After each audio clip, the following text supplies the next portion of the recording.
This morning, our country woke to news of another terrorist attack on the streets of our capital city, the second this month, and every bit as sickening as those which have come before. It was an attack that, once again, targeted the ordinary and the innocent, going about their daily lives. This time, British Muslims, as they left a mosque, having broken their fast, and prayed together at this sacred time of year.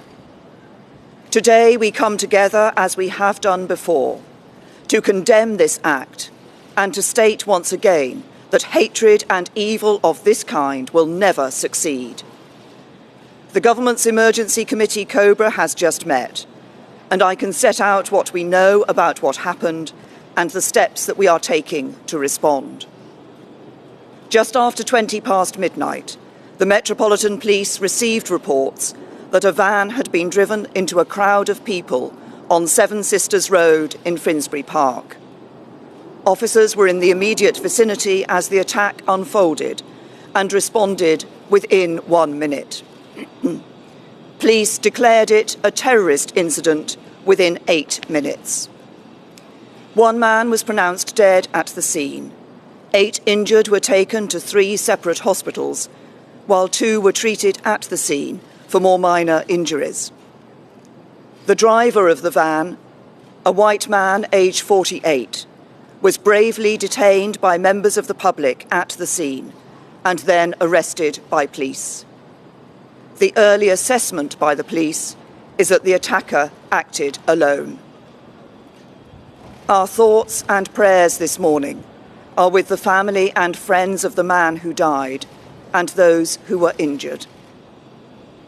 On behalf of the people of London and the whole country, I want to thank the police and the emergency services once again for responding as they always do, with great professionalism and courage.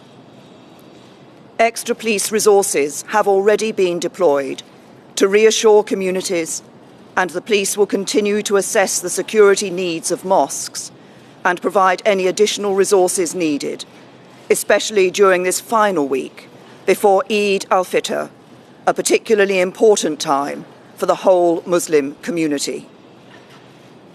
This was an attack on Muslims near their place of worship, and like all terrorism, in whatever form, it shares the same fundamental goal. It seeks to drive us apart and to break the precious bonds of solidarity and citizenship that we share in this country. We will not let this happen. When I stood here for the first time as Prime Minister last summer, I spoke about our precious belief in the Union, not just the bond between the 4 nations of the United Kingdom, but the bond between all our citizens, every one of us, whoever we are and wherever we are from. At the heart of that bond is a belief in the fundamental freedoms and liberties that we all cherish. The freedom of speech, the freedom to live how we choose, and yes, the freedom to practice religion in peace. This morning we have seen a sickening attempt to destroy those freedoms and to break those bonds of citizenship that define our United Kingdom. It is a reminder that terrorism, extremism and hatred take many forms, and our determination to tackle them must be the same whoever is responsible.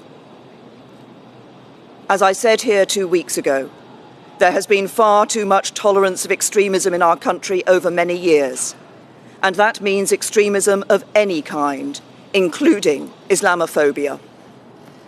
That is why this government will act to stamp out extremist and hateful ideology, both across society and on the internet, so it is denied a safe space to grow. It is why we will be reviewing our counter-terrorism strategy and ensuring that police and security services have the powers they need.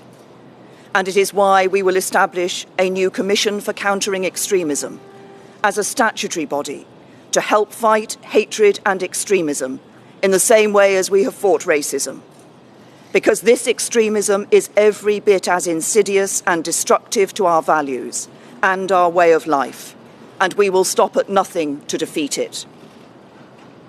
Today's attack falls at a difficult time in the life of this city, following on from the attack on London Bridge 2 weeks ago, and of course the unimaginable tragedy of Grenfell Tower last week, on which I will chair another meeting of ministers and officials later today. But what we have seen throughout, whether in the heroism of the ordinary citizens who fought off the attackers at London Bridge, the unbreakable resolve of the residents in Kensington, or this morning the spirit of the community that apprehended this attacker, is that this is an extraordinary city of extraordinary people. It is home to a multitude of communities that together make London one of the greatest cities on earth. Diverse, welcoming, vibrant, compassionate, confident, and determined never to give in to hate. These are the values that define this city. These are the values that define this country. These are the values that this government will uphold. These are the values that will prevail.